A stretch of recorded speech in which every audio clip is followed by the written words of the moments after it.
Aaron, and I'm very, very happy to introduce our guest today. Is Richard Walsh. Richard, can you tell us a little bit about yourself, please? Absolutely, Aaron. First, thanks for having me on. I'm excited for this. It's going to be great.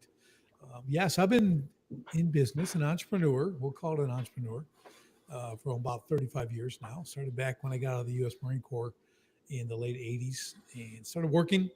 Real simple story, swinging a pickaxe, digging trench for $5 an hour. Very exciting job. Didn't see a lot of future in that, but someone had given me a side gig and said, hey, can you help me do some work at the house, right? Move a 35-ton pile of granite from the front yard, shovel it, and put it in the backyard. This is in Tucson, Arizona. So I said, I can do that. So I spent my last $85 before payday on a wheelbarrow and a shovel.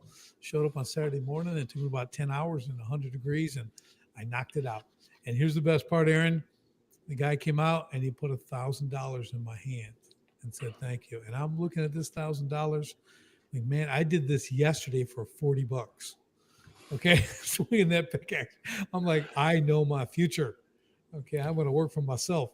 And that kind of started the whole entrepreneurial journey. And it was great. And that went into the landscaping, that went into custom water features. So backyard water gardens. And I added, custom steel sculpture to that, taught myself how to weld and became world class with that, did world class exhibits, and I was one of the best in the nation and scaled my business, and everything was humming. I was just, I've been published, I'm on TV and all the cool stuff. Then 0809 came and things kind of constricted the economy, and I kind of lost my business. Things were going down, right? So right at the end of '08, November 5th, 2008, started right after our election here. I lost $500,000 on that day of people canceling contracts, holding on their money. That was the beginning of the cliff, Aaron. And then it just kept going off from there. So by early '09, I'm like, yeah, I tried some stuff that didn't work. I'm like, I think we're done. And the big thing for me, Aaron, was at that time I had 6 children, 4 years and younger. Okay, so you can imagine that kind of crazy going on. Now I'm losing everything, including my home. I'm losing my home now, losing my business. Like there's nothing happening. What am I going to do? And I woke up one morning where we're still trying to limp along. And I started thinking about my kids and they love I come home no matter what time it is. They attack me. They love me. They'll jump all over me.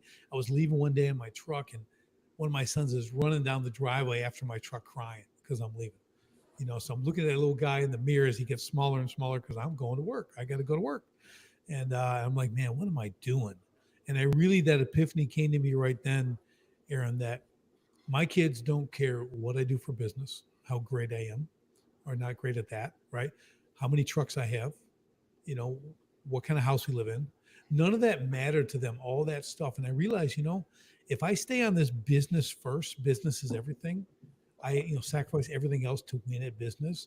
I said, I'm gonna actually ruin their lives because they're gonna have failed marriages, broken relationships.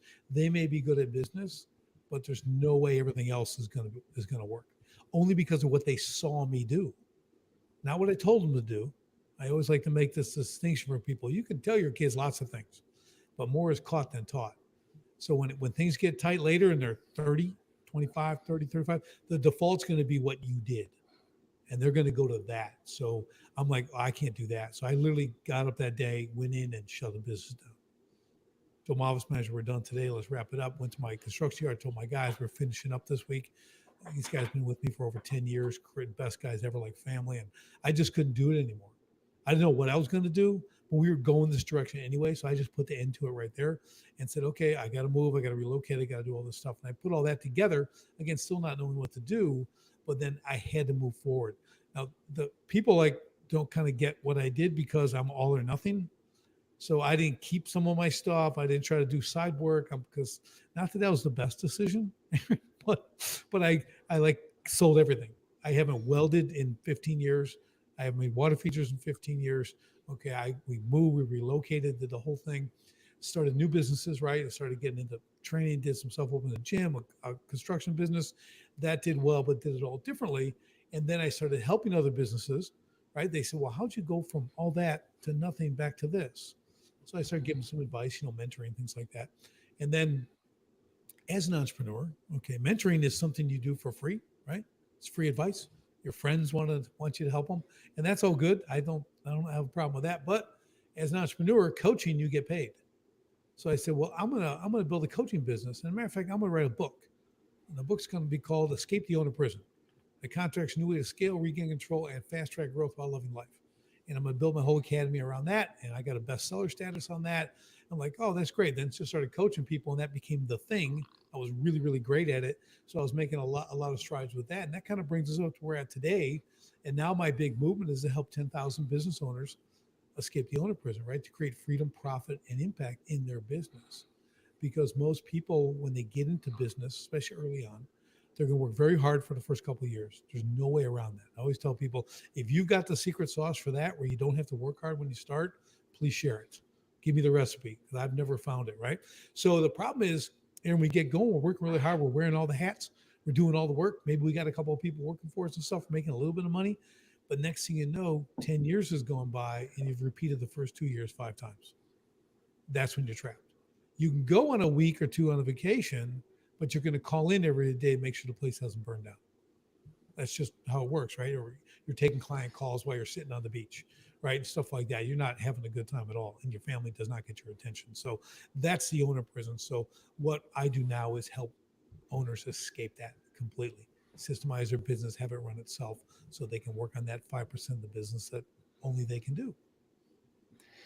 Yeah, so many small businesses, especially, they're in that category, aren't they? They start a business because they want that freedom and an element of control a lot of the time, and then they have less because they're in it all the time. They constantly live in it. They constantly, if they don't even have to be, they feel like they have to be the one that's always driving it forward, always doing everything on it. And I guess that's an important skill at the start, like you say, to get it up and going and get it going in the right direction. But then how do you actually take your foot off the gas a little bit and give other people then the reins? I think that's really difficult for people. Yeah, it's a real challenge, because, and the funny thing is, they get into business for freedom because they think, oh, I got my own business. I'll do what I want when I want. A profit, they're going to make lots of money, an impact. Hey, they can help people, right? They can do things, they can do things for others because they have this, and they never get to that point. Some go 20 years and never get to that. They stay that 1 or 2 man show, or just, again, they have to run it. And so it's a pattern that I discovered. That's why I wrote the book too. I weave my story into it, all the stuff I went through the first 20 years and then after, and what to do. And you're right. So it's like, now what do they do?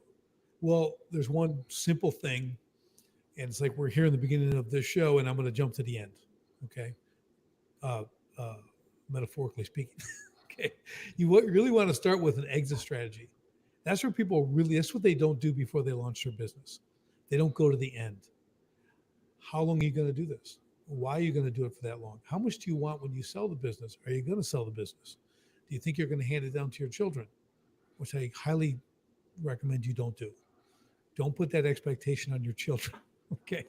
Especially if your business is a hot mess, because they want nothing to do with it, okay? Now, if you build it like we're going to talk about here, and it's a beautiful thing, and they see you having lunch with mom whenever you want, and going golfing and hanging out and going on a great vacation with the family, they'll probably want part of that business.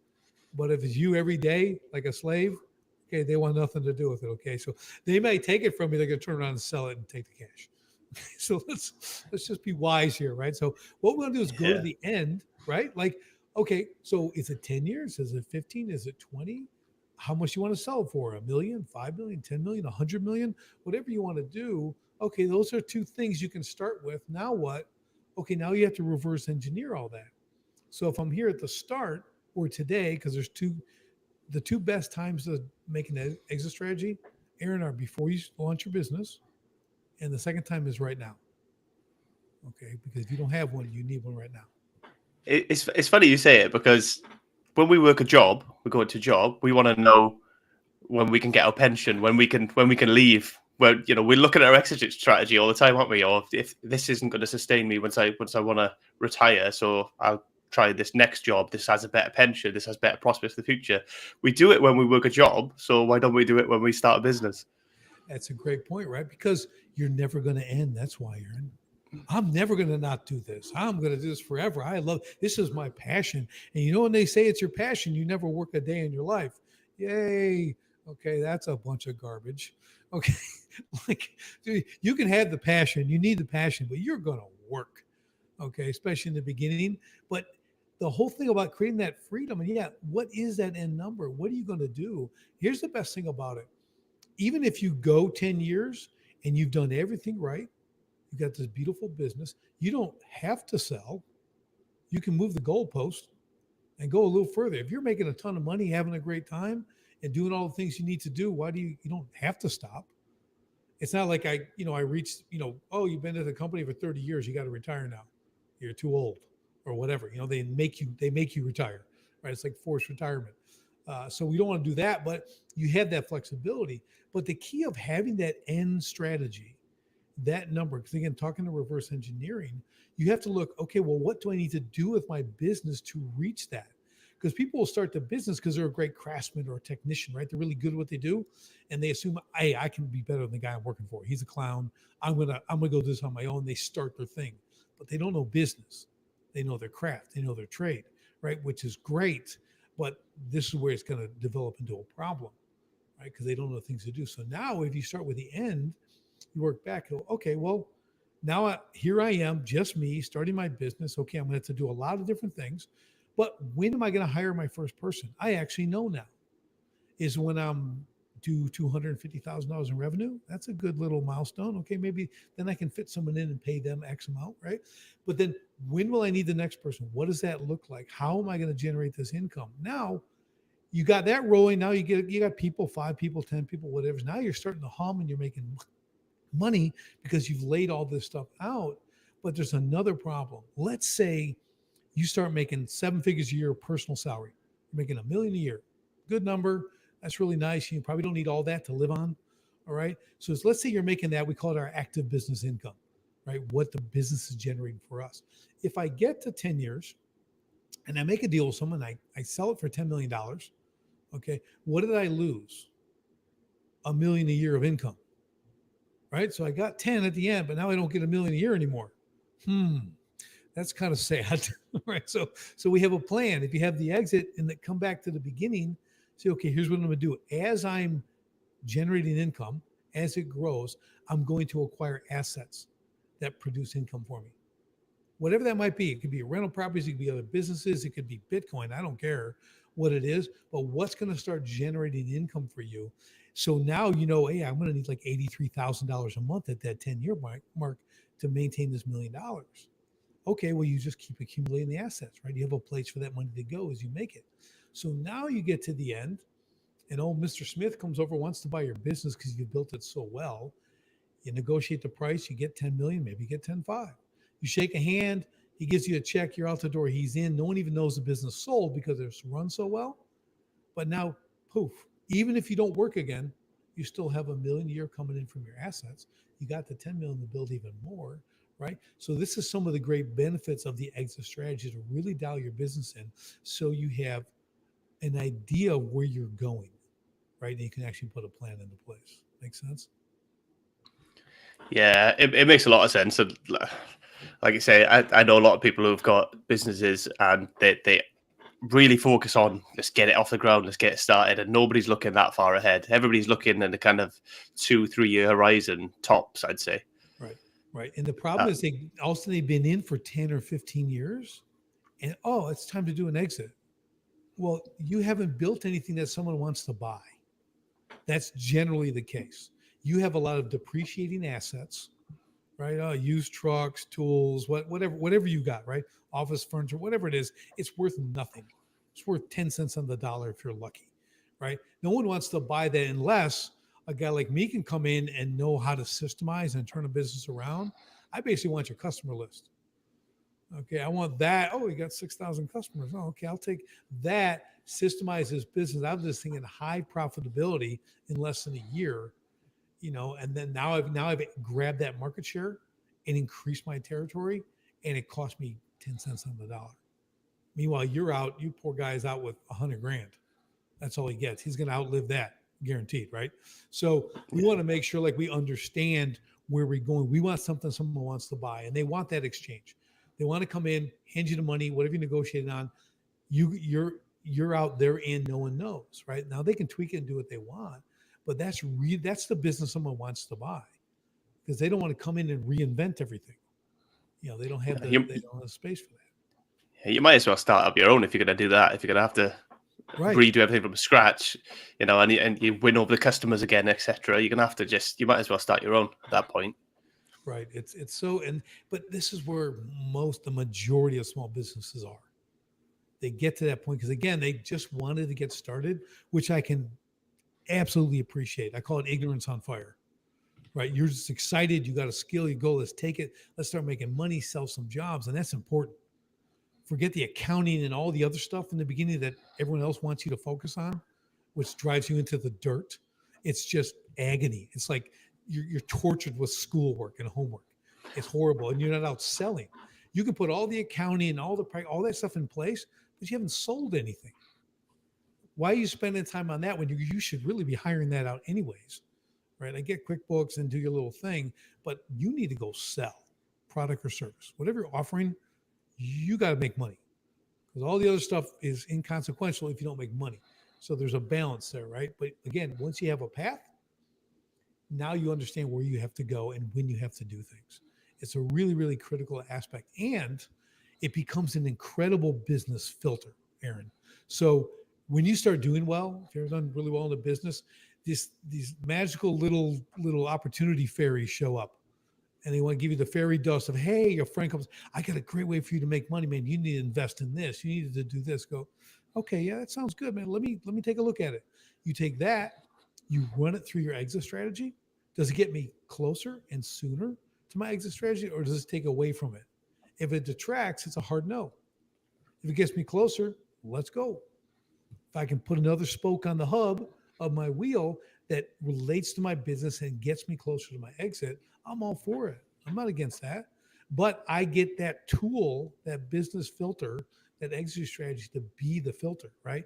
To help me make those decisions quantifiably, not emotionally. Because we all know emotional decisions are bad ones. It's like getting that goofy tattoo when you're 18 and by the time you're 30, you're going, what did I put that on my arm for? Right? Yeah, I got one of those on my shoulder. Yeah. making decisions on temporary feelings instead of making permanent decisions on temporary feelings. Gotta be careful of that.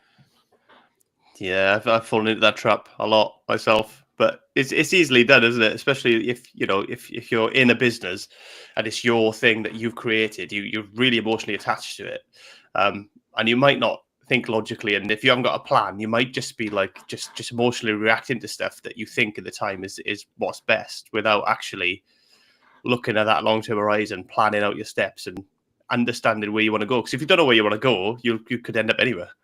Right. I always tell people, you're exactly right. I go, if I'm in New York in my car and I want to go to California, all I know is to go west. So the good news is I'm going to see all of America driving all over the place, right? The bad news is I'm going to end up at the Gulf of Mexico thinking I'm at the Pacific. Okay, so it's not going to end well for me, right? So you really have to have this plan. And that first one was never a big planner. I'm just building great things and I'm making a ton of money. And no one can do what I do. And now I'm world class and I'm doing all this. I'm like, wow, they made a documentary on me. That's really cool. But guess what? All that poof went away when the economy collapsed, right? So it wasn't the economy, Aaron, that took me out. It was all the stuff I didn't do in my business. I call it pushing it to the left of my desk. Yeah, I'll get to that. I need to go out and be me. Okay. I'm an artist. I'm a builder. I'm gonna be out there. Yeah, enough about me. Let's talk about me, right? So that was the whole thing, and I really ignored that stuff. And those holes, you start getting more and more holes in your bucket, and pretty soon the whole thing is going to collapse. And that's just what happens. So the 0809 collapse was just the final indicator, right? Like you're doing wrong things. So I'll show you. You're going to have nothing. Yeah, it was a difficult time for a lot of people, but like I say, if you're not got your ducks in a row, there's a really, really difficult time, wasn't it? I was going. I was saying, I think the problem is that people don't. We're all optimists. As an entrepreneur, you're usually kind of a natural optimist, so you can overcome. And I would how much do we need? I'll go make that. I'll go make more money. I'll go make more money. But you don't really ever expect is going to affect you. But you also have to look at history, where there's Great Depressions. They happen all the time. Like you have to shore up your business and make it recession proof, even collapse proof, right? More millionaires were made in the Great Depression here than any other time in history. Okay. And it was the worst time in our history, but it made the most millionaires. So think about that, right? People who are poised for this stuff, you're ready. You've built your business to withstand this kind of stuff, and you're able to pivot, acquire new business who are going under, right? That's a great time. I mean, it's an opportunity. If you're ready for it, you can do that. But yeah, it's a rude awakening for many people. Yeah, and a lot of us don't like to think about the worst case scenario, especially when we're trying to build something. We do try to be positive, and we're looking at all the money we're gonna make over the next 3 years, 4 years, without actually having a plan to survive the tough times and and the difficulties, because inevitably there are downs. Even in a good successful business, there's going to be periods of downtime that you need to be able to survive and get through. And we don't really like to prepare for them. I don't anyway. I'm terrible for it. I'm all sunshine and rainbows when I'm planning stuff. Well, it's good. It's just like are you familiar with Parkinson's law? No. Parkinson's law is regarding money. If your money, your income, or whatever you have doesn't have a plan, doesn't have a place to go, it will evaporate. So if I'm making $50,000 a month and I'm just all happy looking at my pile of money, it's all going to go away.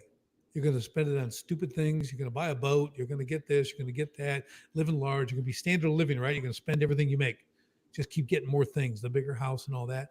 But if now you're making $50,000 a month, okay, I need to put 10,000 of this. I got 3,000 of this. I got 7,000 of recapitalization. I've got replacement. You start to divide your money, and it all has by percentage, like it all has a place to go. That's how you succeed. If you don't, it's just you're all happy. Like I just did a job for $250,000 and I made $100,000 on that. Yay, I got $100,000 with no plan. Okay, I'm like I don't know what you want to call it, some street junkie. Okay, I'm just going to go spend it on things that make me feel good, because whatever, I'll just make more of this will happen again. It's that fantasy we tell ourselves in our mind. But I am fortunate now to have been on both sides of that fence. So I know the feeling of that. If you've been in business a lot, Aaron, I don't know if this is how you are. When you make that sale, I don't care if it's $1,000, $5,000, $50,000, whatever. It is like heroin.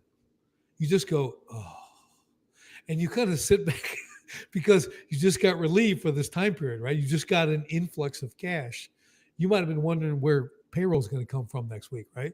And then all of a sudden you get this, you just kind of sit back and go, oh, you kind of drift off like you just took a shot of heroin or something, I mean, I was just saying that, and that might just be me, but it's an unbelievable dopamine hit. Right. It really that's it. So you start living for that.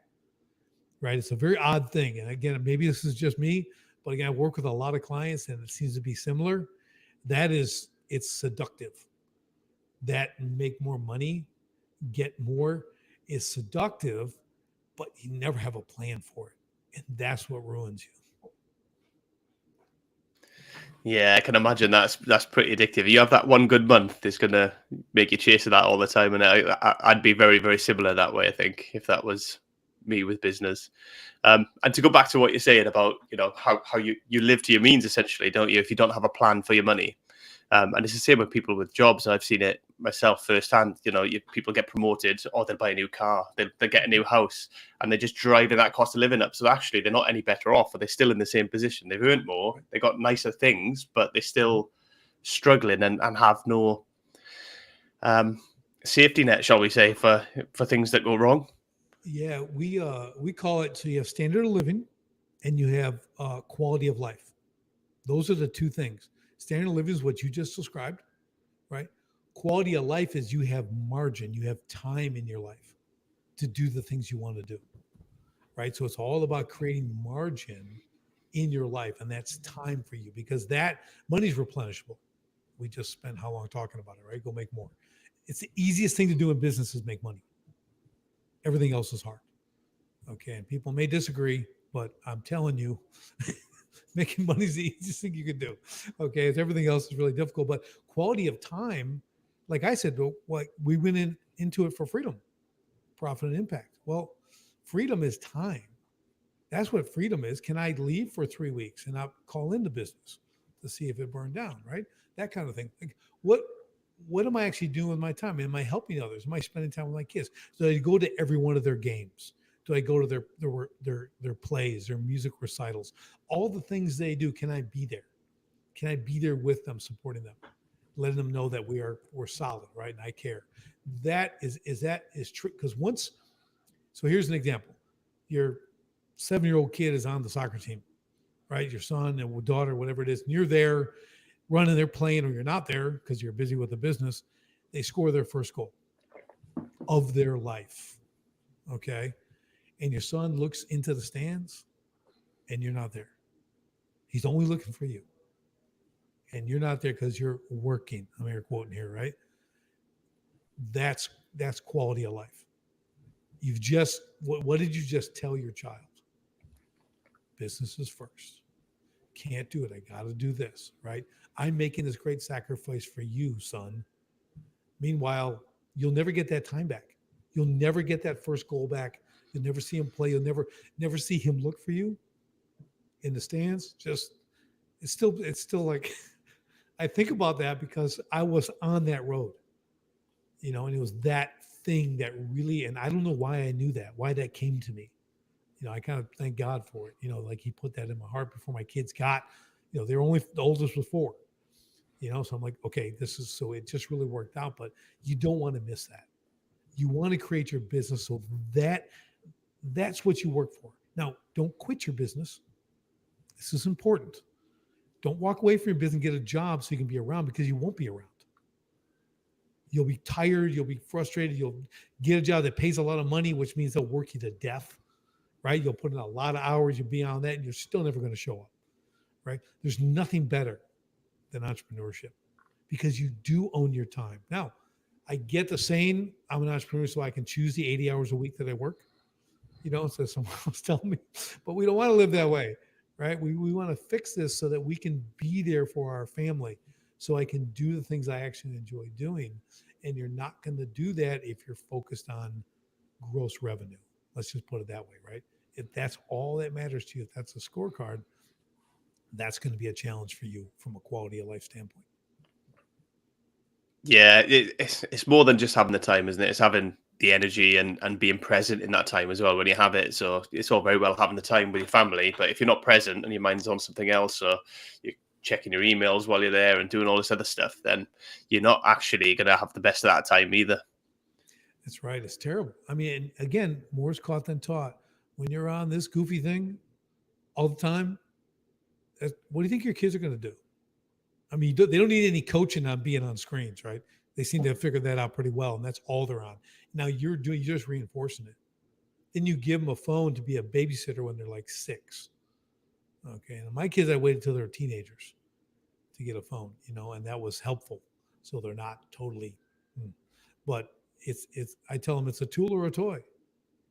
Because my kids would get my phone when they were younger, like, Dad, you don't have any games on your phone. I go, because Daddy don't play games. I go, this is a work tool, because I don't play any video games. I don't do any of that stuff. And they know that about me, right? So again, they're watching what you do. If you're in the stands and your son is running, you're probably still going to miss the goal because you're staring at your stupid phone. Okay, well, he's running around in the field. There's a break, and there he goes. Oh, yeah, way to go, son. Didn't even see it, right? So I'm a little hard on that stuff because I know what it means. I know it. I mean, there's such a connection there, whatever your kids are doing. Again, whether they're on stage, in their first play or whatever that is, man, that is a moment you can never get back. But so let's build the business so you can do that. And it's not 10 years in. You can get there very quickly because that's your plan. That's part of your exit strategy, right?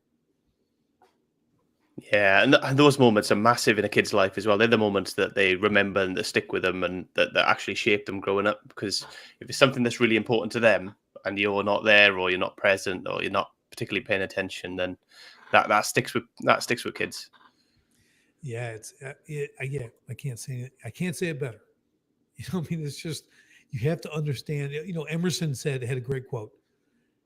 He said, "When you have children, your life is no longer your own." Like, and that's a buddy of mine told me that long before I was married.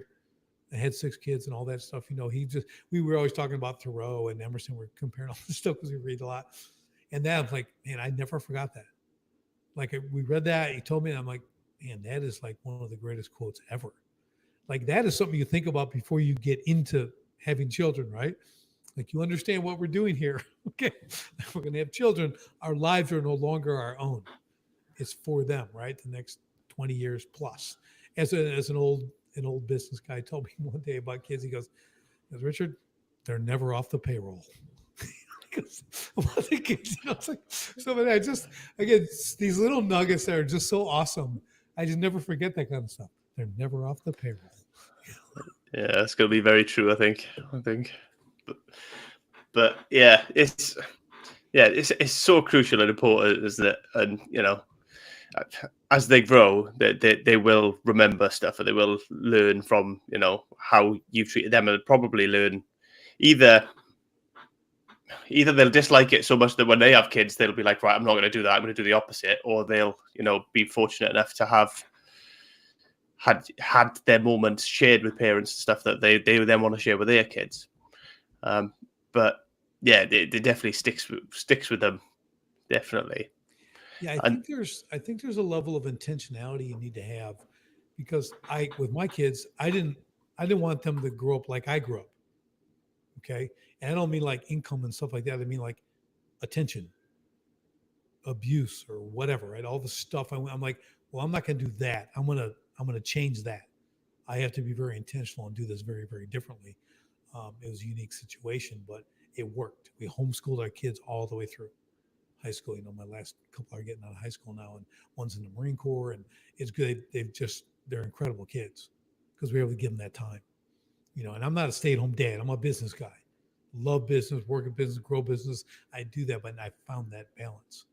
You know, and people often talk about that. If you want to talk about work-life balance, you know, we love that little quote, right, Aaron? When they tell you, yeah, everybody loves work-life balance. Even when you work at big companies, they're all on about work-life balance, but then they don't particularly want to give you any. No, and they can't tell you how, anyways. Most people who tell you that, they're the same people who they don't have it, for one, but they see you're working really hard and like I'm gonna air quote succeeding because you're working hard and things are happening, right? And your business is good. But they're gonna tell you it's like dragging you back down, actually. They're telling you need to slow down because they don't know what work-life balance is. And I'm gonna tell you what it is. Okay. But they want to drag you down. And I know people are gonna think I'm being, a little whatever, but they do. They want to drag you down because you're moving forward, right? You're moving forward, making things happen. Your business is growing. You're getting recognition, things like that. And what have they done? The ones telling you work-life balance, they've done nothing. They have a job they hate. They work the 5 days a week so they can have 2 days a week off, right? That's their life. And look for that 2-week vacation once a year. You know, that's the life. That's their life. And they want to suck you right back down into that because they don't have the energy, the enthusiasm, the know-how to do what you're doing. They don't have the courage to do that. Right. But you've taken this on, you're moving forward, so you're going to get that. Now, what is work-life balance? Right? Like what is that? Do you have any ideas? When you think about it, do you think it's possible, Aaron? Do you think work-life balance is actually possible? And there's not a right or wrong answer here. I love getting the other entrepreneurs, people who look at this. I want to know what you actually think about it. Yeah, so it's a really, really good question. And I think work-life balance, what it is for a start, is it's personal to everybody. I don't think there's a blanket, this is right for everyone. I think, some people are more than happy doing 9 to 5 and having their 2 days off, and that works for them, and it works for their family, or maybe they don't have kids or anything, and it just works for them. And maybe that's a really good balance. For me, with kids and stuff, I want more free time than maybe somebody who doesn't, potentially. But I don't.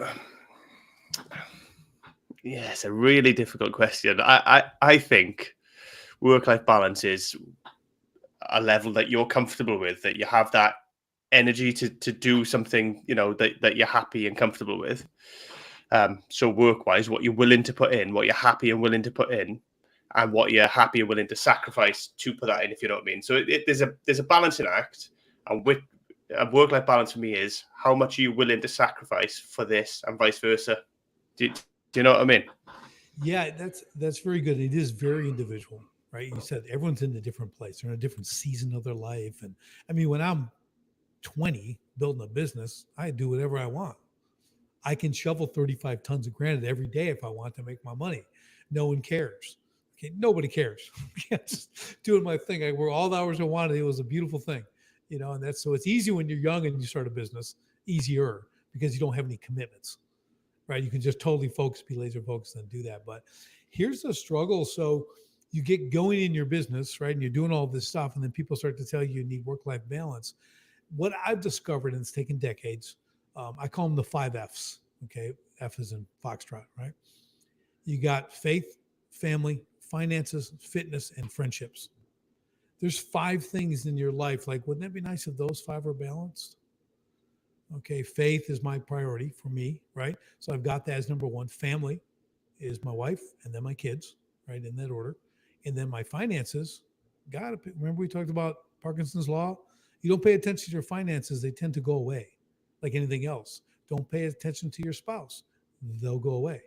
Don't pay attention to your friends, they'll go away, right? Don't pay attention to your fitness. What's not going to go away is that lean belly. You're just going to get a big old inner tube hanging over your belt, right? So you're going to get that. So you'll get something if you ignore your fitness. But those 5 F's are like awesome. Like, hey, can I devote some time to those? And for me, like I'll do a kind of backwards here. Friendships, my big joke, like with my kids, because I'll just put it this way. I tell them, well, on my one hand, if I lose 3 fingers on my hand, all my friends will still fit on that hand. Okay, because that's how concerned I'm about real friends. I want trench buddies, right? I want guys who got my 6. I want to make sure that they'll be there, whatever. So that's not going to be a lot of people. Now I have other circles, right? Who friends, acquaintances, and all that, kind of the outer circles, but not right inside, right? So that's great. Again, the fitness, it's a priority for me, right? I work out 5 days a week. I hit the bag. I keep my skills sharp. I want to stay dangerous. Okay, that's me, right? So I want to keep the skills I have. I want to keep sharp. I want to work them every day. I love the sweat. I like to work out, but that keeps my mind sharp. My nutrition keeps my mind sharp. So fitness, the workout part with nutrition combined makes me sharp for my job, my family, right? That's important. There's balance. My first 20 years, by the time we got to 809, Aaron, I'm getting 3 meals a day from a window. I mean, it's just, I became like a 300-pound laying tuna. Okay. So I actually got 299. I never hit 3. I never saw 300 on the scale, but I got to 299.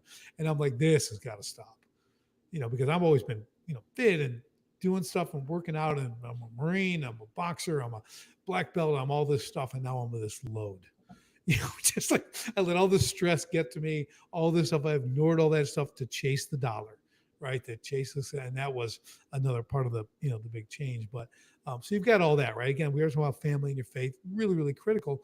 Now, here's the one problem. Like, that sounds great. Okay. But when your business is a hot mess and it takes you to do everything, there's no 5 F's in your life. You're unable. That's the prison. You're in prison.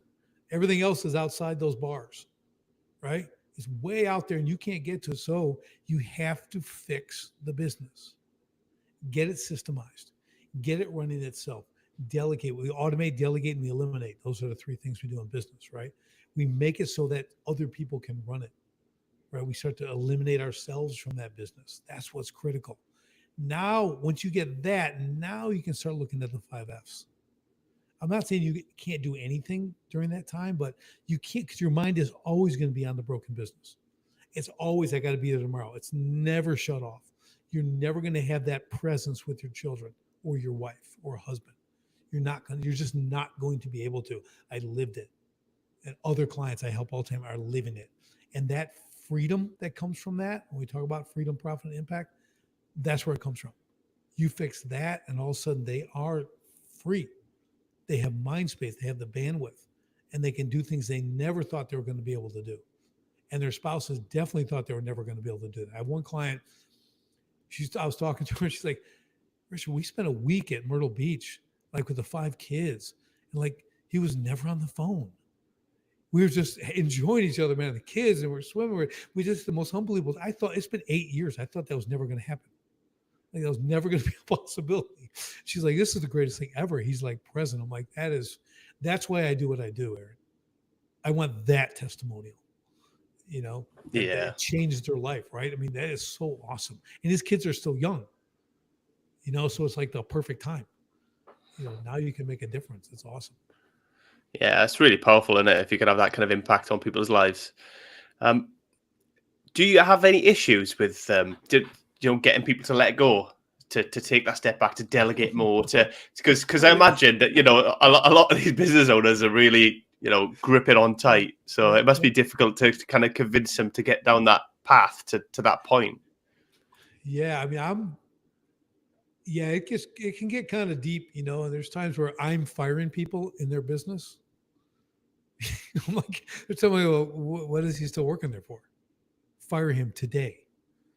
Dude, I can't. You can. I'll do it. Put him on the phone. I said, I'll fire him right now. I go, this guy's a cancer. You get rid of him. He does not belong in your team. This is not what we're building, right? This guy show up late, leave early every day. Like, no, he's out. Okay. So they went from it take 3 weeks to do that down to like 2 days, so I've had to train them. But a lot of guys, they believe they're the best at what they do, which could very well be true. I was the best at what I did. But one day, so I'm building all these water features, right? And I have to place the stone. I got to make it. My guys are doing the work. We have machines. Everything's good. Well, one day I couldn't be on the job site. They're going to do this water feature. So I say, here, do it here. Get them started in the morning. I'll come back at the end of the day when they got it done. So they build it. They're going. They get done. I walk around the backyard. The homeowner, the woman, comes out onto the deck in the backyard. She sees the waterfall going. All this. She goes, it's beautiful. I've never seen anything so beautiful in my life. And I'm like, man, I'm free. They don't need me. My guys don't need me. She doesn't know that. They're like, I would have put a rock over there. I would have done this, but no one cares. No one knows the difference. Only I know the difference. So if you can have someone who's 95 or 97% as good as you, your customers won't know. You got to let go of the hammer. Okay. You got to put it down and just go, I can train them up another 3%. I can make them as good as I am, right? You can do that, but you got to let it go so you can go do the things that you have to do. What we call the 5%. Focus on the 5% of the business only you can do as the owner. The vision, reeling in the big clients, right? Understanding growth and strategy, that kind of stuff. So yeah, it can be a challenge, Aaron, because it's their baby, man. It's their child. It really is. And but if you can, the outside eyes is what I am. I call myself, I'm the outside eyes. I can see everything because I'm not attached to it. I can make decisions because there's no emotion involved. And you have to train yourself to be that way. You're always going to have that attachment. It's always your thing, right? But you have to understand it's for the business. It's for the vision that we're trying to fulfill for our business.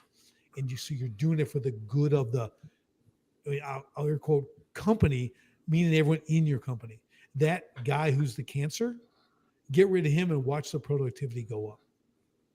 My guys were working 6 days a week, right? Working hard, 10 hours, 12 hours a day. Finally, one day they came and they're just the best guys. I'd say they're just the greatest team ever. And they're like, is there any way it's hard. We got to do everything on Sunday. We got to shop. We got to clean our clothes. We got to do all this stuff because there's no time. I'm like, yeah, man. Well, all right, let's do this. Let's do 11 hours a day, 5 days a week.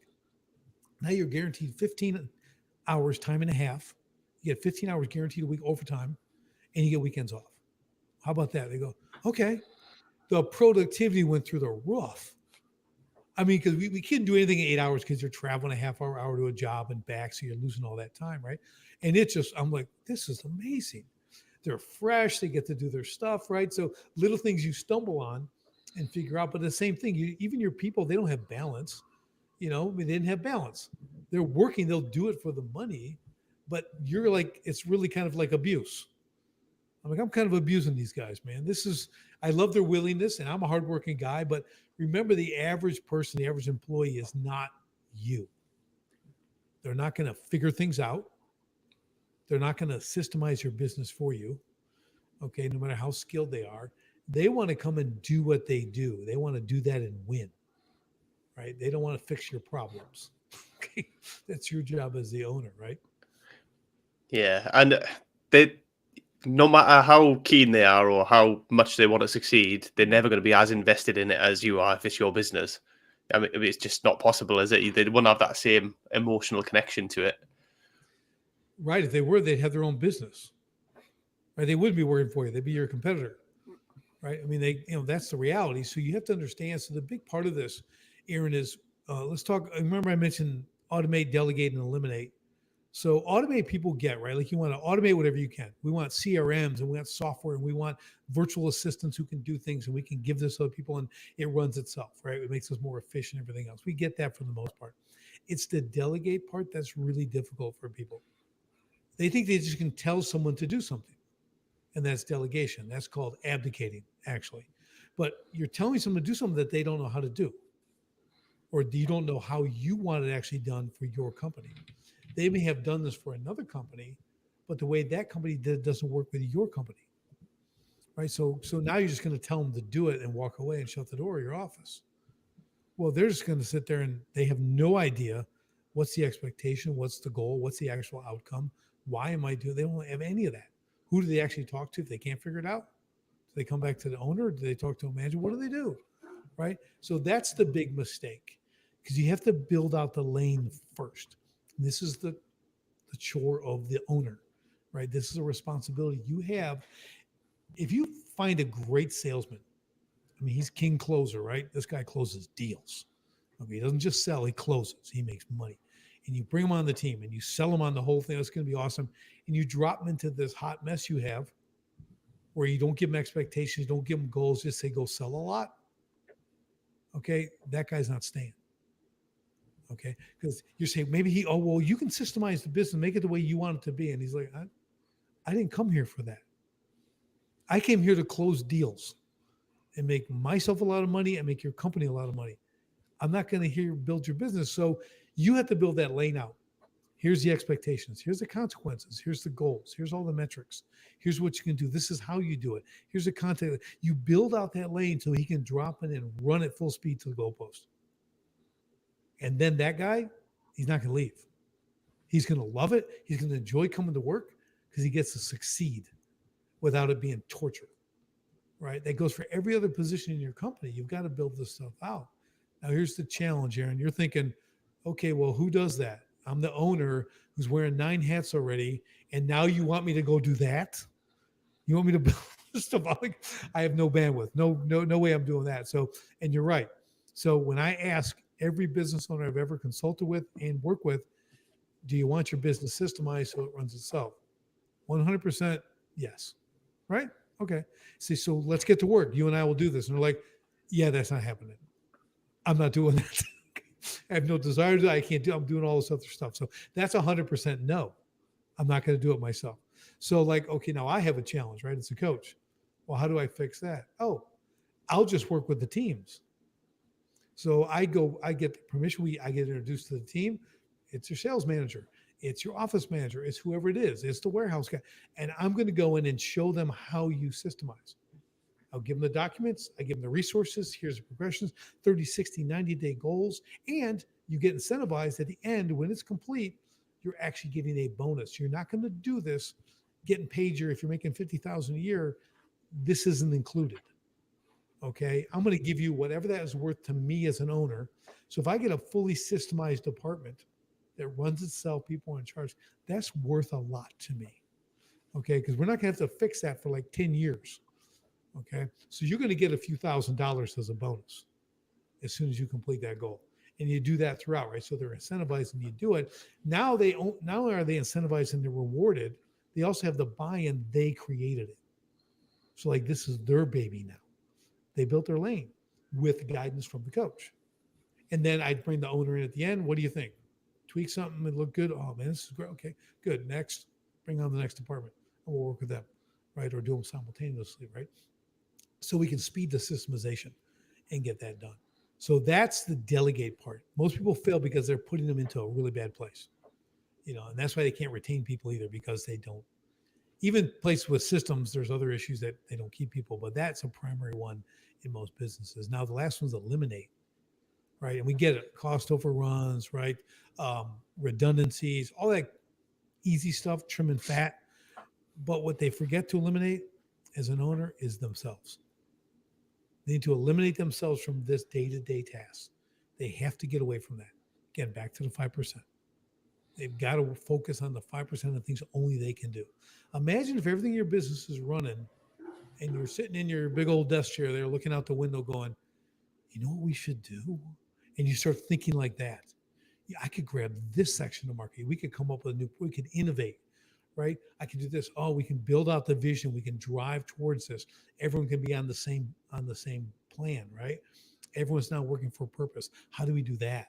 Let me build that out. Right now, you've got the mind space, you've got the time, the quality of life, right, to do that. Now you're a real leader. You've empowered them, you've given them the authority, the ability to do their jobs the best possible, and now you're going to lead in that way with the business, right? Sounds amazing, doesn't it? Yeah, and so I spent some time in the military.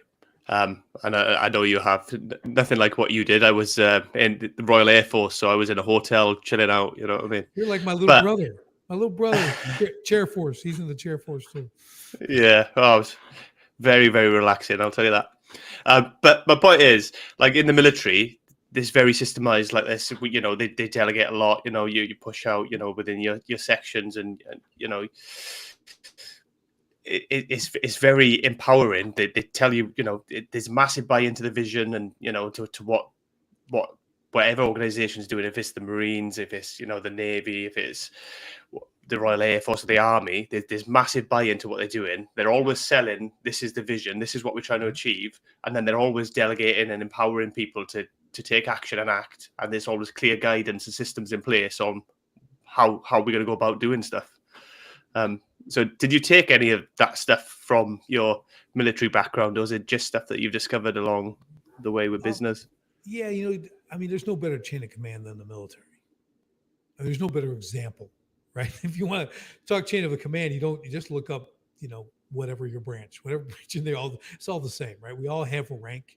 We all know what submission is, right? Submitting under rank, that kind of thing is really good. So that was a big takeaway, right? That works because you're part of it. I think the other thing for me, being a Marine, we have a little different mindset in general as a whole of mission accomplishment. Okay, so it's do it or die. Okay, it's just like die trying to do it. Like we want to achieve our objective no matter what. We want to adapt. We want to overcome, do that kind of stuff. And we know and this is just for U.S. Marines, you're going to do it with the least amount of equipment. And if you have equipment, it'll be the worst equipment in all the forces. They give us all the garbage, they drop it down, but that's part of the magic. It's not the sword, it's the swordsman. Okay. So there's no, as they say, no finer friend, no fiercer enemy than the U.S. Marine, right? We can do a lot with nothing. Right. So it's a man and his rifle. So we understand that, right? So I can take that with me too. So when I built my crew for doing all these water features, people are hand digging ponds and doing all this stuff. Like they get 8 guys and whatever. I'm like, no. We are going to be the special forces of water feature building. I'm going to get mini excavators that come and dig that pond in an hour. We're getting these things done in the day. We're making $10,000. Okay, we're doing things. I'm getting the equipment. I had 3 guys building like world-class stuff, right? 3 and me. And we're going in and doing things that other people will take a month to do. We do it in a day. Fix grapples on great alls. We're placing 150 tons of boulders in a day. I'm like, you can't touch us. We are the elite. Okay, that was my mindset, right? I'm like, I just can't help it. Like, I have this warrior mentality. I'm like, I have to do it in everything that I do. Sharpen the spear. Well, what's that? Well, that's sharpen the spear. Honing entrepreneurial warriors on the battlefield of business. So everything I do is that focus. So yeah, you could say it influenced me a little bit. Yeah, but it's good things to bring into it, and I think a lot of it transfers over into into business. And the military, especially the US military, has been, is so big, and they've ironed out so many problems, haven't they, already? Because they have to be successful. So they know generally, or have a real good idea of what works with leading teams, with creating environments that people can be successful and can achieve things that they wouldn't ordinarily. Yeah, I think you're absolutely right, Aaron, because you have to think about this, right? It's that fine tuning. That's what businesses do. You have to keep improving. You have to see what's broken. You got to see what's cracking, right? What's wearing out due to stress. How do we improve that? How do we keep that from going all the way and breaking down? How do we maintain that? How do we make it easier for our people to perform? They have night vision goggles. Okay, that helped a lot. Okay, that was really good. I was in when they first came out. They were like $6,000 a pair. They're like these giant things we put on our face, and it was great for snake hunting out in the desert. We did that. That was kind of fun at night, but we were supposed to be looking at aircraft, and at night without landing lights on. I'm like, yeah, these don't really work. Can't see anything. So they'll turn their lights on, and okay, now I've got a blurry blob of light. Okay, not really helping us, but they were fun, right? But they improved all that stuff, right? They kept improving that. Now look what they can do with that. They're unbelievable. All the technology, GPS, all that stuff, right? Make it better, make it better, make it better. You have to be an innovator when you're an entrepreneur. There's no maintenance. There's no maintaining the status quo. You're forward or backwards. There's only two directions to travel, right? Yeah, because everybody else is going forward, or all the competition is. So the successful ones that are going to lead there. So if you're not going, you get left behind, aren't you? You're going to be. Yeah, competition is it's so incredibly important. So I have an equation I made, and it's, so if you're picturing like two parentheses, inside is D plus A minus E, then outside that is times C equals results. That's desire plus action minus excuses times competition equals results, right? Desire is the dream, right? Desire lives on your pillow. That's where desire lives, okay? It's on your pillow.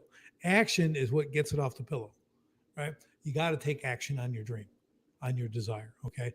You can't have any excuses. They cannot exist. They just can't. It's minus excuses. And one of my favorite sayings, excuses are the nails used to build the house of failure. Okay, I always love that quote. It's just so good because I don't like excuses. Times competition. Now, competition comes in all shapes and sizes. You get it on the athletic field. We get competition, right? Easy. That's an easy one. I'm talking business. I'm talking about your own life. I'm talking about the rituals that you create every day that you do to make you better. Competing. How do I get better? What's the next conference I go to? What's the next mastermind I go to? I have to compete myself. This is terrible. I'm the smartest guy in the room. I got to get out of here. I got to get with smarter people. I can't be the smartest person in the room. That doesn't work for me. My ego feels good, but it's not helping my business, it's not helping me grow personally, right? So we have to understand that competition is the critical aspect to all of that. When I hit the bag every day, when I train, it's an opponent. I guarantee it. If you see me working out, first you think I'm a nut job because I'm making noise. I'm putting a hurt on someone. But everything I do that's an opponent. It's not a bag. I'm not just jumping rope. I'm not just shadow boxing. I'm against an opponent. So for me, that mindset for me is always going hard. That's my personal competition. And I unloaded this morning, Aaron. It was magnificent. Okay, I went really hard. So it's the weird things I know, but it is so important that you're a results oriented individual. Desire plus action minus excuses times competition. That's where you're going to get results. Yeah, it's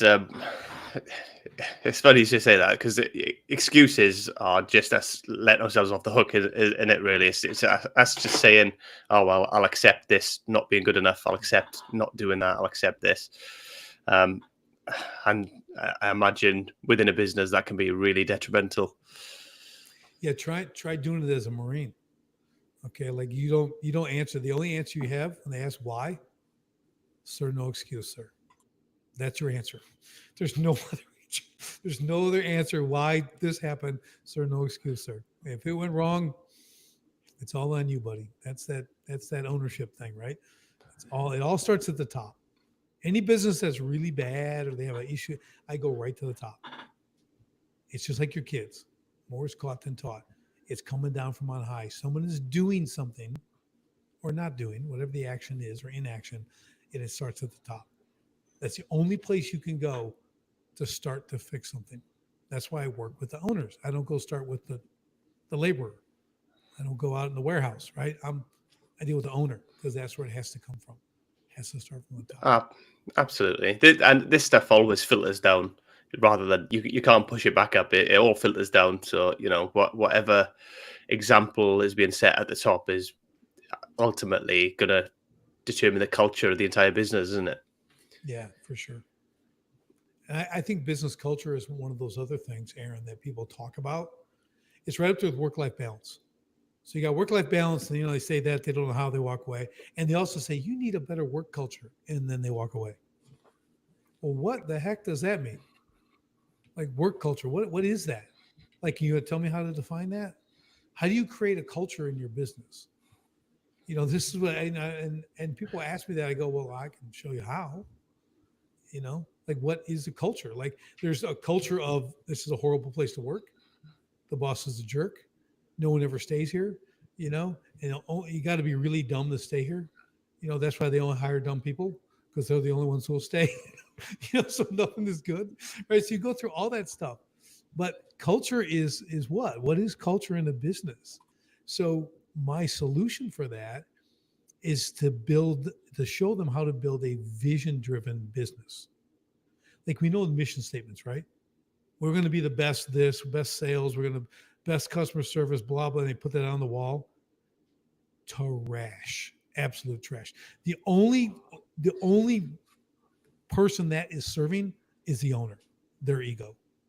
Why would I care about us being the best in sales? Why would I care about serving? Why? It doesn't benefit me. It doesn't mean anything to me. How do I fit in that? You just have a thing that becomes wallpaper that you walk by every day and never read. You read it once and it's forgotten, right? But that's what people do. So we want what's called a strategic vision. We want to move the entire company in the same direction with the same purpose individually to achieve this strategic vision. Okay. And how we build it is it's what we call a future cast, which means we're not doing it now, but we're going to be doing it. Right? This is what it's going to look like in 18 to 24 months. This is what we're going to do. Now, we write all this out. It's the customer journey inside the business. So this isn't marketing. This isn't like, oh, you'll expect it. Nope. It's how we do it. The first call comes in for our product or service. Then what happens? All the way through to delivery or whatever that is, right? Delivery, doing the service. What does that look like inside your business? Every single person. How does it affect every position? What does it look like? Who are they? And it's part story form, right? You're going through it like, hey, John, our sales manager, came from this place that used to treat him like this, this, and this, and he did that, couldn't get it. And now we do this, this, and this, and he loves it in here for this, right? So we start to build this stuff out so people see the flow inside the business. And now you show them where they're the hero in the journey. So if you're not here, if you don't perform what we need you to do here, what you're given, like this can't happen, this outcome that we're going to serve people at the highest level and all that, and do have this amazing experience for them, that can't happen without you, right? And they buy into the vision. Now, when we talk to people, are we getting closer to the strategic vision? That's what we want to do. Now, this is very high view, right? Obviously, we get into great detail with this, but just understand, like now people come to work, and I'm gonna say this every time we roll this vision out, and it's 6 to 10 pages, 15 pages long, pictures, everything else. I mean, literally, is this document that you roll out. Everyone will read, and they'll highlight where they fit in the business. People will, I'm not kidding, they'll cry, right? They get choked. They're like, they've never seen, like, they're given purpose. Purpose is the number one thing people want. It's not money. Money's like third or fourth. Purpose is number one. They want to work somewhere with what they do matters. They want to know they're doing something that matters, right? And if you do it right, it doesn't matter what your end product is, okay? Because they're going to see themselves fitting in a certain position. Matter of fact, we give them this before we even interview them. Say, read this. And they read it. We get on the phone. We say, all right, did you read the strategic vision? Well, if they say no, then we're done with the conversation. No, I didn't get a chance. All right, you have a great day. Bye-bye. Okay, you can't follow directions. You're not working here. We can just start right there. But if they do, I say, well, where do you see yourself fitting in? Oh, I'm that warehouse manager, man. I love warehouses. I can operate a fork better than anybody, man. I love getting that stuff in order, having a super, and they give you this whole thing like, okay, let's continue the conversation, right? But they saw where they fit in this. And they're excited because, like, that's a really cool position, what you built there, what you're building, right? So that, and then they continue the conversation. So that's a process, right? That's a filter. It's a filter at the very beginning. They understand who you are, who your clients are, how you serve them, why you serve them. That's all in the strategic vision. They really understand what they're going to be doing there, who and how and why, right? So it makes it awesome. So as you make that, build it, go forward. Now, if there's a problem with someone, you just say, you look at them and say, well, you're really not able to fulfill the strategic vision. We got to let you go. Now it's not you're a clown, you're a slacker. It's like, dude, it just comes down to we're not fulfilling the strategic vision. We got to let you go, right? So we want to make sure that we're moving that way. I've even had clients, and I'm talking like medical professionals, like a doctor who stepped down from the position because she felt she had so much personal stuff going on in her life that she was dragging the team down. She couldn't fulfill the strategic vision. You're talking, this isn't some $10 an hour person. This is high end, but she felt the conviction because of how strong the strategic vision is and what people are doing in the team that she removed herself. Now, no one wants to lose a medical professional, like those are hard to replace, but that's buying into a vision. And when you can't make it, hey, if I ring the bell as a Navy SEAL, I'm going to quit. That's because I can't fulfill the vision, right? That's if you want to think about it that way. That ringing the bell is, but you're not going to be good to the team, right? So you got to step out. So that's strategic vision. Yeah, and it's crucial, I think, for people to buy into what they're doing and have that, feel a part of the environment and part of the future of what's happening. Because if you don't have that, then it is you're just coming in, you're clocking in, you're going home, and you'll do the bare minimum, and you just want to get out of there. You're doing it just for your own purposes, for the money. And if something better comes along, you'll jump like that. But yeah, if you have some buy-in, some connection, you're creating, an emotional connection almost to what the business is doing and to the people in the business. And I've seen it, companies without and with, and it's very, very powerful when you get that buy-in, when the people, they'll go above and beyond and they'll do things because it matters to them then a lot more than just, I've just got to do this because I've been told. It's a case of, or they want to help their colleagues, they want to help everybody in they build this relationship of we're all doing the same thing, we're all this one team, we're all rowing in one direction, rather than it's just me as an individual going and then doing my thing and leaving. Yeah, it goes back to the point about money like being third, right? So you got purpose is number one. Second is recognition and quality feedback. Am I doing a good job? Do you value my suggestions? They want to know that kind of stuff. Third probably is money, because if money was number one, you could get sold out for 50 cents more an hour, right? They'll just go to the next job to get more money because they don't care. So people don't want that. They don't want to move around. They want to have that purpose. They want to know that they come, what they do matters again, and everybody else matters, and you all work together in the same thing. So those three things are really, really important. And you've seen it. I've seen it. When you get a company, and that's how you change the company culture. Like you roll this out, and they're like, this is what we're going to be. I've had companies that have been in business 40 years and we changed their culture. Multiple 40-year companies, right? And it's like we change it all. And that's why people are like crying. They've been subjected to what was for 15, 20 years or whatever. And now they're seeing that we're actually going to do this. This is amazing, and they're all excited and keyed up, So again, there's a lot to it, but that is how you change the culture of a business. That's how you define your culture. Because a lot of businesses don't have a culture. They just have do it and get it done. That's the culture. Leave your problems at Yeah, home. yeah, I've seen that, and a lot of people then, when stuff is going wrong or there's a bit of criticism, it's even harder to take then when there's um, no positive culture, no buy-in, and then you criticize people, and they're like, "Well, I don't want to be here anymore. I don't need to be here." That's kind of Yeah, attitude that you get. yeah. It's people's our greatest liability and our greatest asset. It's a two-sided coin. Okay, so I believe when you're talking personnel and people on the team and who you're bringing in, I want to bring in assets. Just like we talk about acquiring assets to get that passive income, this is the same thing because an A player, a Gome A player, is a great person on the team is free. They're an asset. They create way more value than they're being paid for. All right, so they are free. So you have to really get your mindset that way. You want to build them up. You want to not just their competency, build them up as people as well, right? Really make this great. You've got that purpose. You got the recognition. You've got the money, and you're also elevating them in their competency and just as a human being, doing some really great things. You get that; those people are going to perform, like you said, above and beyond. They're going to go above and your customers are going to love them. The experience gets better and better in your whole company, and that's what people really value is the experience. Whatever the experience is, it's not the product per se, right? It's the experience of getting the product. Like I talk about in construction, you could have 5 kitchens, brand new remodeled kitchens. Right here's 5 pictures. You look them all; they're all amazing. Go talk to each homeowner. Well, tell me about your kitchen. I love it. It's beautiful. Yeah. Well, how was it? He goes, I'll never do it again. It was the worst experience of my life. Dirty, swearing all the time. They're doing this. They got they don't communicate. They got all the complaints, right? Everyone's got their construction horror story. If you ever anything done to your house, right?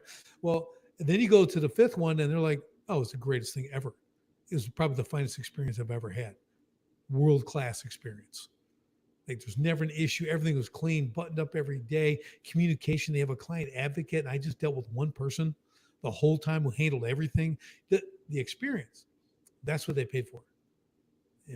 And that's what you have to develop. It's all about that. When that is amazing, it just makes the end product better. When you go to a great restaurant, is it really just the food? Because if I brought that to you on a picnic table, it's not going to taste as good. But you come in with the lighting and the booths and the wait staff and the multiple courses and the wine flight and the music, and you got the whole thing up here, and it's just that's why the food tastes good. The ambiance, right? It's the experience of the whole thing. You can do that with any business. And the greater the experience, right? The greater the value, which means what? The greater the price you can charge. That's how you increase your margins by doing that. Oh yeah, definitely. I mean, that's the reason Starbucks does so well, right? Coffee so expensive at Starbucks. They want it to be the 3rd place, right? You got work, home, and Starbucks. Okay, that's a tall order, but that's what they did. Yeah, they just make it that experience where people want it. Like I'll do it. I've got a coffee machine here with actual Starbucks coffee pods. I can make my own coffee here, but I'll still drive and go to Starbucks to have a Starbucks for the experience because I'll sit in there and just. And it still tastes different. I don't care what you say. It still tastes different when you go there. Whatever the little magic they do there, I don't know. Maybe it's the whole experience too. But I'm with you. I'm with you. Yeah. I don't know what it is. Maybe it's an emotional thing that makes it taste better. I don't know, but yeah, it definitely does. And coming back to it as well, like obviously about making that in positive work environment. We spend a lot of our life in work, don't we, as employees and stuff. So we're spending 40 plus hours a week in work. So if we're not happy there, then that's going to roll on into our personal lives, and then that's going to make that worse. And surely everything's just going to snowball. Yeah, I think what we do, what I really like to emphasize, and we build things out for positions, we do levels and job functions and all this really great stuff. But I talked about we want them to improve in competency. So we look for 3 things: calling, character, and competency. Okay, competency being the 3rd because I can always skill people up. We can always make people better, right? They come with a little bit and I get them a lot. Character is a challenge. If people have bad character, according to my definition, I can't fix that. Way above my pay grade, don't have the time, don't have the interest. Now, if they're like 8 and I can work with them, I can fix their character. I can't fix a 20-something, 30-something's character. If they show up late, they don't care, they got all that stuff, not going to be on the team. Calling is a person who is, let's use a customer service. You talk to someone and you're talking, they see the vision, they're talking about them, and they're like, oh yeah, I love it. This is my favorite. I love solving problems for people. I love talking to people. They're all outgoing, super extrovert, all that. They're called to be that person, right? So they're going to thrive in that position. They do a really great job all the time because they're called to do it. I want that person, right? They got the character. They're decent people. The competency, they've done it. They're good at it. I know I can make them even better. So I've got those 3 things, right? So we have to build that as we pull these people in. But at the same time, inside their job, what we call their levels, again, they can improve on competency and things like that. But how do we help them be better people? Just people. Like, what can we do inside those levels that can give them an edge as become a better person? Because where do they take that? They take that home to their families, and their families are where? In the community, right? So think about this, Aaron. If I'm going to help 10,000 business owners create freedom, profit, and impact in their business, okay, that's 10,000, but I make their employees better people who then go home to their families, who then go in the community. I'm touching millions of people with the method that I'm doing, right? You're changing people because the interactions are completely different now and stuff, right? So it's a really powerful thing. And that's why I set these goals. I want to do this because I've seen the downside that we talked about in the beginning, right? Of being trapped in the owner prison, to the freedom that you can actually have. What everyone thinks they can have, and they kind of know it, they just don't know how to do it. So we show them how to do it. We make it happen. And it's just, like I said earlier, it's the joy of that for me. This is weird, but other people's success is far more gratifying to me than my own. And I've done some really cool stuff. But when you change those people, you turn that business, you get there, right? And they're, again, like their families, and they see it, and they tell you, and it's just, that's a life-changing experience. It's awesome. Yeah, I bet that's quite incredible, to be fair. But when people come to you, Richard, are they generally at a point of almost despair, or is it just they just want to tweak things, or what's the general? They're at kind of a point where they're stuck. Like, I'll give you one example of a client. Like, he was scaling rapidly. Like 2 years, he's at 10 million a year. Okay, he does these biologicals and all this stuff. But he contacted me. He's like, listen, I'm just going to be honest with you, man. I'm sitting outside my building at 2:30 in the morning crying. Like, I can't do this anymore. I don't see my family. I work. We're scaling. We're doing all this stuff because I'm going to sell. I'm going to sell the business. I can't do this anymore. And we got talking and said, well, will you give me a couple months? Let's get started. Let's make this. And so we did. And everything there was chaos. Okay. You think the owner does everything? So is everyone else in the business doing everything. Okay. So it was like, whoa, let's compartmentalize this stuff. In 3 months, it was like, so he speaks on stages all around the world. He's like the best at what he does. And he would tell me his phone's ringing all the time in his pocket while he's speaking. It's the office calling with a problem all the time. Right? They need him to fix it. We turned all that around. Aaron is amazing. He's like 3 months later, then 6 months. He's like, we just went, I did a lecture. I did that. Then my family came with me, whole family, spent 4 days at the dunes. We're doing this and this and this. Phone never rang. It's unbelievable. I can't even believe it. And now we're in trajectory to scale to 30 million, right? Controllably, comfortably. Everything's in place. Everything's planned. There's strategies. Everyone has their place now in the business. It's amazing. So you get that. And then you get people who are like, it's good, but I'm trapped here.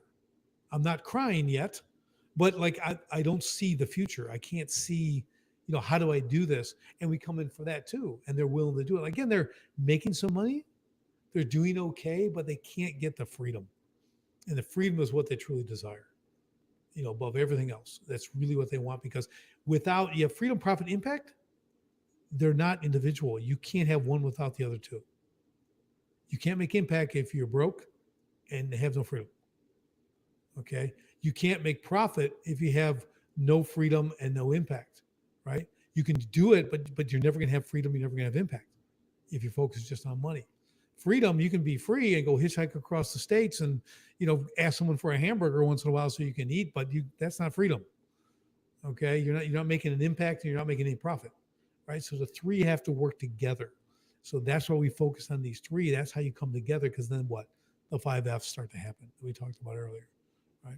So that's really where it's at. And once they see that and they get that, because internally it resonates with them, but then we lay it out like that, they're all in. And the great thing about entrepreneurs, just like you probably like this too, we all have a work ethic. There's no slackers in business owners. Okay, because they wouldn't be in business, right? They all work really, really hard. If I can just start with that, I can do miracles. Long as you put in the time and have the willingness, again, I can divide it up, but they're not afraid to do new things. They're not afraid to make the change, especially if they see they're stuck. They know the potential, they just don't know how to get there. So I love taking them there.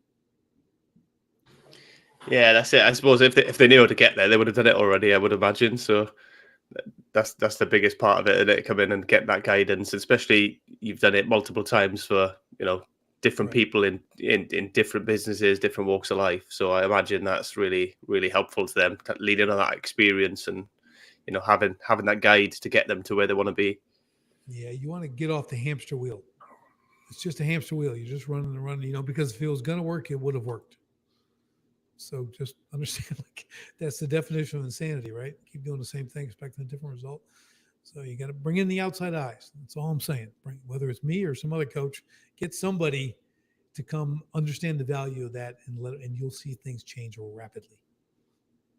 Yeah, definitely. When you're in it and you live in it, it's so difficult, isn't it, to step back and take that, that bird's eye view, that big picture, and understand actually something that's got to change here. Otherwise, I'm going to keep going around in this circle constantly.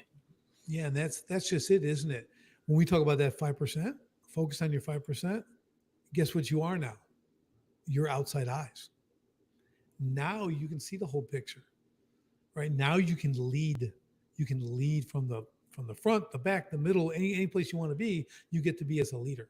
You get to build other leaders. You get to empower these people. You see the whole picture now because the blinders are off. And you understand how to make this. So yeah, it's brilliant. Brilliant. How do people get hold of you, Richard? How do they find you? SharpentheSpiritCoaching.com. That's the easiest, simplest way. You can send me an email through there. You can book a call in there. You want to talk to me. Love to talk to people about their businesses, where they are right now, how we can help. We assess to know exactly where they're at right now. A lot of great tools that we use. Bring them into the fold. Love to help them. SharpentheSpiritCoaching.com. Brilliant. And what about your book? Can they find that on your website as well? You can get that on Amazon, Escape the Owner Prison. Find that on Amazon. Or let's do this. Since they've stayed all the way to the end of this great conversation, I'm going to give them a gift because I'm on your show. So if they go to SharpentheSpiritCoaching.com, go to the contact page, they just have to send me a 1-sentence email and say, Richard, I heard you on Aaron's show. I want the free copy of the audio version of your book. And I will send it to them. You'll get Escape the Owner Prison, full audio version. I'll send it to you. Brilliant. Free. Real Brilliant. free. I guess it's going to cost you nothing.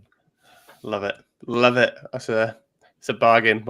Can't say no to that, can you? Can't say no to something free. About the book. So you got audio version of the book as well? I have it if I send it to you. I don't have Audible version. Okay. It's professionally recorded. It's me reading the whole thing, but I never went to the final steps to do the official audio version, because then I can give it away and it matters. See, if you could just buy it, funds that. So now it's mine. And if you get it, it's because I let you have it. I like that. I like that a lot. How did you actually find writing a book? Was it difficult? Is that something you're pretty good at writing, or is that something that you have to work really hard at? I've been writing since I was a kid. That was my creative outlet when I was young. So I can kind of write creatively. This was in me. This book was in me. I knocked it out 3 weeks. I had an editor. She was amazing. And especially a great editor. She literally would put a comma here, move one word to another spot and it made it awesome. Right. So I don't take 100% credit, but they did the little things, but they just let me write. And I just knocked it out really quick. The hardest thing we did Title, brutal. 27 working titles I had, Aaron. 27. I went with the 28th one, Escape the Owner Prison. Okay, so I'm like, they weren't happening. Then the subtitle, oh my gosh. I'm like trying to work through it. Thank God for the editor. She fixed it. We'll just say that. I'm like, oh, that's perfect. Like, get done with that, because that was the hardest thing. Those two things, the title and subtitle, brutal. Book, piece of cake. Working on a second book now called Sharpen the Spear. That's going to be really cool. Really, really unique. Okay. And, but yeah, so it was really, you call it labor of love, I guess, but it wasn't even like labor. I just knocked it. And then it hit bestseller in like 10 categories on Amazon. And that's really cool. And, so yeah, it was pretty good for the first time out, because I took the desire, I took the action. I didn't have any excuses. I competed myself to get it done quickly, and poof, there's a result. Best-selling book. I had to tie that. Amazing. I like it. I like it a lot. So you're working on another one now, Sharpen the Spear. Do you know when that's likely to be out? I don't. This one's a little harder because I'll give you the premise. So you've got a young entrepreneur, young family, going to the thing, right? He's in the owner prison, basically, right? Doing well, but all that. Then I've got a business coach who's a former special forces operator, okay, who's an incredible business coach. And these guys come together by this meet, and then they basically like save each other. I'll leave it at that, right? Everyone's got issues, right? We all got our issues. Well, these are pretty big on both sides, and it's a really cool journey. And you see how you scale a business properly. So you have this whole journey of scaling a business to get where they want to go, and then the interaction between the two and how it's really cool. So there's a lot more to it than my first book, and I really want it to be on point and just really impactful. So it's going to take a little bit longer, but I'm enjoying the ride. Yeah, sounds really interesting. Actually, it's is that so? Is it going to be? How is it going to work? Is it going to be just a story from start to finish, or is it going to be a story with like sort of broken up teachings in it? Or so you're going to go through the experience. You're going to experience how to do it with the personal side wrapped around it, because you don't do one without the other. I mean, we're human beings, right? I mean, you bring in a coach, like not every coach matches up with every client. I fired plenty of clients. Okay, that's just not doing the work, and we're not jiving here, man. You are way too meek to work with me. I'm a little high voltage. You are going to just be intimidated the whole time. So we're not going to be able to work together. I got just a coach for you. Okay, I'll give him someone else. But so there's all that. There's that interpersonal stuff. That personality matchup as well is important. So you really get to experience all that in this story, and you see how it works. So there's a lot of takeaways and a lot of guides I'm putting into this. Like you're going to want to read it with a highlighter. You really are, because it's going to be that's what I want it to be. It's not a departure from my other one. It's like part 2. Like you fixed it, you escape, and now this is like the whole process with the story intertwined. Because the first one has my story, which is really good, but this is like you get to be kind of that fly on the wall and watch all this happen and journey with it and watch the accomplishments. It's cool. Yeah, it sounds cool. To be fair, I like that. Yeah. I like that. Right. I'm not going to take up any more of your time, Richard. I really, really appreciate you coming on. It's been great to have you on. Great chat. I'll make sure I put all the links in the show notes so people can find you, especially if they get all that free audio book. So I'll stick that link in there for them. Love it. A little reminder.